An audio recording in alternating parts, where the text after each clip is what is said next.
नमस्कार विद्यार्थी मित्रांनो, कामगार आयुक्तालय भरती त्या संदर्भात एक महत्त्वाचा प्रश्न बनू शकतो। तो आहे महाराष्ट्र माथाडी हमाल व इतर श्रमजीवी कामगार अधिनियमन 1969 या कायद्याची प्रमुख उद्दिष्टे आणि तरतुदी कोणत्या आहेत। हा प्रश्न कामगार आयुक्तालय भरतीसाठी सर्वात महत्त्वाचा आहे। अशाच प्रकारचे प्रश्न या भरतीमध्ये विचारले जातात। तर या प्रश्नाचं उत्तर आहे पहिलं, कामगारांचे नियमन, असंघटित आणि असुरक्षित कामगारांच्या रोजगारांचे नियमन करणे। दुसरं, कामाचे योग्य वाटप, कामगारांचा पुरवठा सुरळीत करणे, त्याचबरोबर श्रमाचा योग्य आणि पूर्ण उपयोग होईल असे पाहणे। त्यानंतर तिसरं, माथाडी मंडळाची स्थापना, या कायद्याअंतर्गत माथाडी मंडळाची स्थापना करण्यात आली आहे। त्या माध्यमातून कामगार आणि मालक यांच्यामध्ये समन्वय साधता येतो।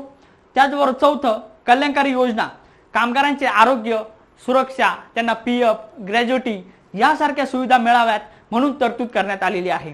हा कायदा साधारणपणे मालक आणि कामगार यांच्यामध्ये समन्वय साधण्यासाठी आणि कामगारांना स्थैर्य मिळवून देण्यासाठी महत्त्वाचा आहे। अशाच प्रश्नाची तयारी करण्यासाठी इन्फिनिटी स्पर्धा परीक्षा अकॅडमीच्या प्लॅटफॉर्मवर आपल्याकडे बॅचेस सुरू करण्यात आलेले आहे।